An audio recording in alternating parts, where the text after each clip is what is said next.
Happy Thursday. Phil Lindemann with your midday news on Krystal 93.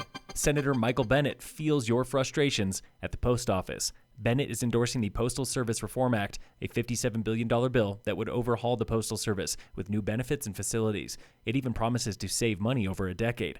That bill passed the U.S. House on Monday. For years now, mountain towns have been hounding the Postal Service for improvements. Commissioner Elizabeth Lawrence. We're all facing it, even our colleagues in Utah and Wyoming and other resort areas. This bill does not promise to build more local post offices or set benchmarks for staffing. Summit County home values are up 10.5% this year, and most homeowners are paying at least 20% more in taxes. That is bankrolling mill levies. Summit School District, Summit Fire and EMS, and the River District all depend on property taxes. No surprise here, 2021 was beyond a record-setting year for Frisco sales taxes.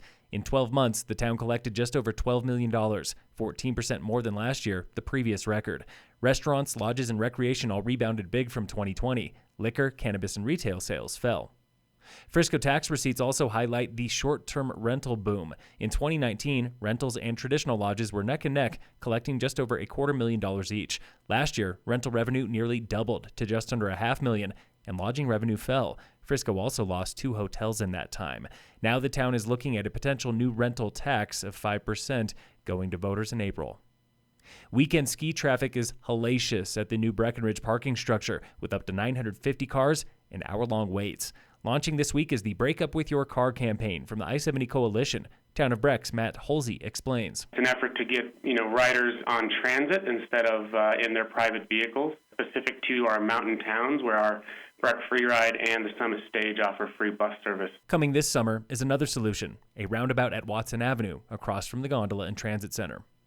This from the files of Police Squad. Cops recently responded to a man who was obviously high and unruly on Main Street, Frisco. A local man asked the unruly guy to be quiet. That's when the unruly guy lunged and quickly learned the local man owns a jitsu gym.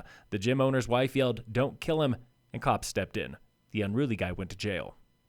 Summit County is hosting a virtual trails and open space meeting tonight. The trails team is using months of trailhead surveys to update single-track roads and rec paths. Tune in tonight at 5. Get your Zoom link through the county website. Avalanche dangers moderate again today at all elevations in the Vail Summit County zone after a little bit of fresh snow and wind last night. Find the forecast online. In sports, the Avalanche are back in action tonight for the Lightning at 7. 3 medals and 3 golds for Team USA last night at the Olympics. Chloe Kim for women's snowboard halfpipe, Nathan Chen for men's figure skating, and the men's mixed aerials team. Jesse Diggins just missed the podium for women's 10K Classic, finishing in 8th. And in local sports, brought to you by Cassandra Schultz and Associates with American Family in Dillon, Summit High boys and girls basketball are playing Basalt at home tonight. Phil Lindemann, Krystal, 93 News.